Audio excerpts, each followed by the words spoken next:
को दे दो और उधर सूरत की खुराक सूरत को दो।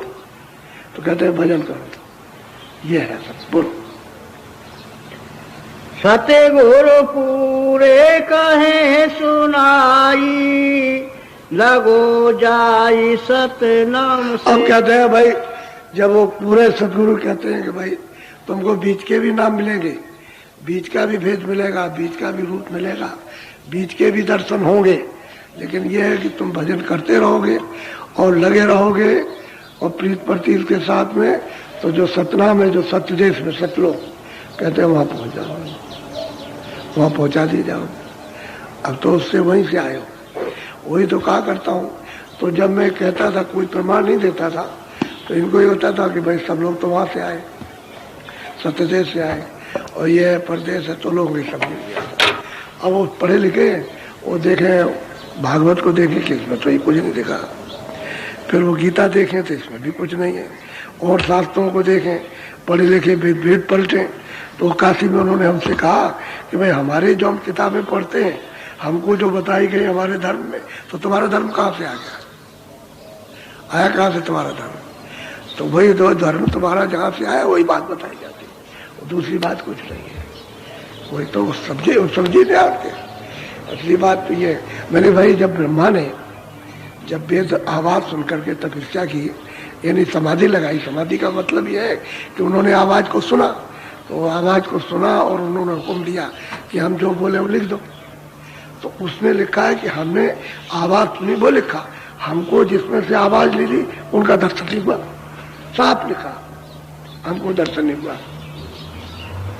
पहले तो वो ये कहते रहे, लेकिन जब आद्या मां शक्ति ने जब पूछा विष्णु से उससे से कि तुमको पिता का दर्शन हुआ, तो उन्होंने कहा हमको नहीं हुआ।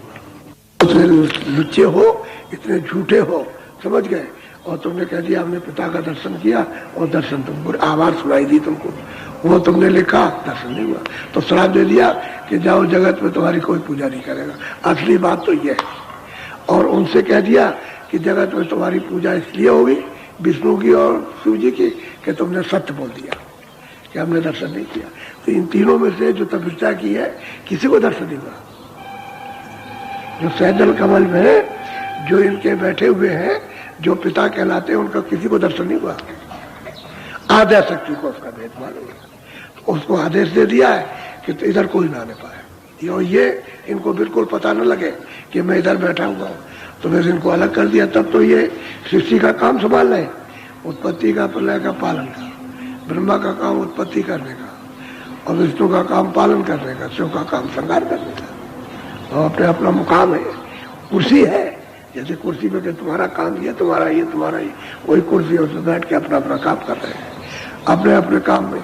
अच्छा, अब ये है, इनको उधर जाने का नहीं, पता भी नहीं कि उधर कहाँ कैसा है पिता, बस आवाज सुनती है, वही लिखा उन्होंने, ये है असली बात। तो कहते हैं भाई तुमको जब भेद मिल जाएगा, कृपा हो जाएगी, और तो रास्ते का सब, तो तुम चलते चलोगे आगे सतनाम, सतधाम में सतनाम, वहां सतलोक में सतपुरुष, जहां से आए वहीं तुम समुद्र में पहुंच जाओगे।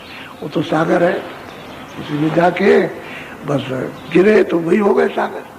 सागर में गिर के कोई नहीं कहता बूंद है, सब कहते हैं सागर है। इतना गंगा जल तमाम नदियों का समेट करके जाता है, ये जमुना और नदियां सब गंगा में और गंगा समुद्र में। अब वहां जहां मिली है तो ये तो कहते हैं आप गंगा सागर, गंगा और सागर में मिल गई तो सागर हो गई। ऐसे ही सूरत जो उससे अलग हो गई, तभी तो आपका नाम पड़ गया। सूरत नाम जब वहां पहुंच जाएगी तो सागर हो गई। फिर कोई सूरत को यानी सूरत नहीं कहता, ना जीवात्मा कहेगा, ना उसको ब्रह्म कह सकता है, ना पार ब्रह्म, वो तो सागर है। तो सागर से सब आए, यानी ब्रह्म भी पार ब्रह्म भी सब वहीं से आए, आना सबका वहीं से हुआ। और यहाँ कुछ नहीं था, सब सत्पुरुष जी की रचना है, उन्होंने की थी।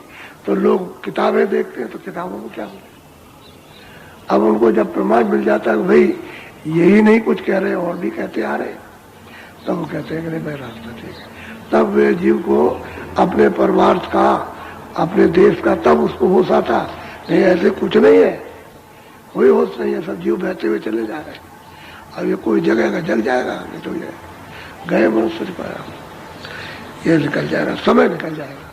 समय कल का आज नहीं आएगा, आज का गया। ये स्वास्थ्य भी नहीं आएंगे, समय भी जाएगा। अब जो बाकी रह गया वो आएगा, तो बाकी भी एक एक दिन निकलता जा रहा। तब तक जब सब दिन निकले तो आ गया, कहेगा चलो चलो बस रखो सब सामान वामान, चलो तैयारी करो। बस आवाज दी, सब छूट गए एक सेकंड में। आंख बंद हो गई, कान बंद हो गए, जबान बंद हो गई, बुद्धि पागल, कुछ नहीं, कोई होश नहीं किसी चीज का। बस ले जाएगा, पकड़ ले जाता, ले गया, फिर दूसरी बंद किया। वह तो हिसाब करने में क्या देर लगती है, उसके यहाँ तो चटपट का काम है, सेकंडों का। वह पहुंचा, बस हिसाब किया, बस बैठे। वहां तुम्हारी को सुना क्या, नहीं ऐसा नहीं वैसा, वो नहीं। इसलिए भजन करो इस चाम से, तन चाम से।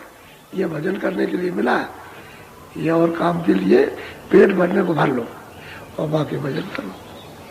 गुरु महाराज कहते थे कि देख मेरी बात को सुन ले, बैठ के रोटी की इच्छा मत करना, बैठ करके जब तक तेरा हाथ चले तब तक उतना तो काम करना जिससे अपना पेट भर ले, उतना करना। तो हमने पूछा, अमृत महाराज जब हम साधु हो गए तो साधु हो गया तो पैर तो है, पैर है, तो कह लगे रोटी मांग लेना। जो यहाँ से चल के जाएगा दरवाजे दरवाजे तो 7 दरवाजों पे जाएगा, 7 ही रोटी लेना, समझ गए। और 1 हफ्ते में 7 रोटी लगेंगी, तो बस अपनी रखे रहना और पानी में कड़ी हो जाए तो पानी भिगो के खा लेना और भजन करना। तो उनका तेरे ऊपर में आवरण नहीं आएगा, वो ये समझाते थे। तो चल के जाना, रोटी बैठ के मत खाना और कुछ ना कुछ करना, तो दूसरे का नहीं अपना मतलब है। तो आप नहीं देखते हो हम कितना करते रहते काम, बताओ ये है कि मतलब ये आपके सामने। अभी तक तो तुम देखते थे, पिछले दिनों तक फड़वे चलाते रहते थे ऐसे। तो गुरु महाराज के आदेश का तो पालन होना चाहिए। जब तक शरीर काम करे तब तक कुछ करो, और जब नहीं करता है तो सभी बैठ जाते हैं। तो कहते हैं कमाई कर रख के करो, और जब हाथ पैर काम नहीं आएगा तो वही कमाई जो की है वही तो अपने काम आती है। जो सब्जी की कमाई धन कमा लोगे वही आपको ले जाएगा, फिर क्या हो सकता है। तो बड़ा साफ साफ कहा करते थे, और बिल्कुल एक छोटी बात बताए और एक बड़ी बात, बड़ी से छोटी और छोटी से बड़ी समझा दे तो बात समझ में आ जाती। शुरू में आए तो स्वामी जी महाराज ने कहा कि देखो महात्माओं बहुत लोग परीक्षा करते हैं, तो हमने पूरी बात तो सुनी नहीं थी, आए थे तो सोचा चलो वहां चलेंगे, भजन करेंगे चल के। तो वहां चले गए, इधर बांदा जिले में, वहां जंगल था, वहां बैठ गए जाके। और ये सोचा कि हम किसी से नहीं मांगेंगे, कहीं नहीं जाएंगे, जो गुरु महाराज देंगे उसको यहाँ खा लेंगे। और हम देखते हैं गुरु महाराज यहाँ कैसे पहुंचाते, हम नहीं जाएंगे कहीं। अब ये हट है, ये बहुत बुरी हट है, लेकिन अपनी समझ है। तो वहां है एक आदमी कचहरी में आ रहा था, तो वो ऐसे गाड़ी में बैठा था और बांधा आ रहा था चित्रकूट की तरफ से। तो उसको स्वप्न हुआ, ऐसे उसको नींद आ गई तो स्वप्न हुआ कि देख एक साधु है, वहां मंदिर के पास में एक कुटी है, उसमें एक साधु है, तू 5.25 किलो ले जा, लड्डू चढ़ा दे और तेरा काम हो जाएगा, कचहरी का काम तेरा हो जाएगा। तो अब वो उतर के उसने लड्डू खरीदे। उस समय पर लड्डू तो बहुत सस्ते मिलते थे, 1.25 रुपए में 12 आने का लड्डू मिला होगा। तो लेकर के वो पहुंचा, तो जब वो हमारे पास वो ढूंढता गया तो पहुंचा कुटी पुटी पर, तो हनुमान जी का मंदिर तो अलग था। तो हमने भाई ये लड्डू तो हनुमान जी को चढ़ाए जाते हैं, तो तुम उसमें चढ़ा दो जा करके, यहाँ कैसे ले आए? कह लगे नहीं हनुमान जी को चढ़ाने दी जाए। कह लगे ये सब आपको देने आए। अब हमने तो उससे कुछ पूछा नहीं कि भाई मतलब ये कि ये क्या हुआ क्या नहीं हुआ। अच्छा, वो यहाँ से भाग के गया, समय हो गया था, लड्डू छोड़ के चला गया और भाग के गया, और कचहरी में गया, वो मुकदमा जीत गया। अब देखिए उसका पहुंचाने का उसका रास्ता देखिए मालिक को। तब ये हुआ कि देखो बड़ी बुरी जिद की है, स्वामी जी से कहा तो बहुत डांटा, ऐसा कभी मत करना, ऐसा जिद्दबाजी कभी भी मत करना, भूल करके भी। तो फिर सत्संग में समझाया उन्होंने। तो असल में जो बात नहीं समझ में आती है, अगर कोई हो जाए तो माफी तो मांगनी चाहिए कि तो बहुत बड़ी गलती हो गई, तो ऐसा हो गया, इस तरह का हो गया, ऐसे हो गया। बहुत डांटा, यानी बहुत ही ज्यादा डांटा कि खबरदार ऐसा कभी करोगे। तो अपनी भाषा में उन्होंने डांटा भी, चुप हो गए, समझ गया उसको कि तो बहुत बुरी हो गई। जब उन्होंने कहा कि भाई कर्म करना, तुम चले जाना भीख मांग लेना, भिक्षा कर लेना, भीख मांगने का बच्चों का घर जब बिछा करना तो तुमको कोई डांटेगा भी, कोई बुरा भला भी कहेगा, तो उसकी बात को बर्दाश्त तो करोगे, तभी तो आगे चलोगे। बर्दाश्त नहीं करोगे तो आगे कैसे चलोगे?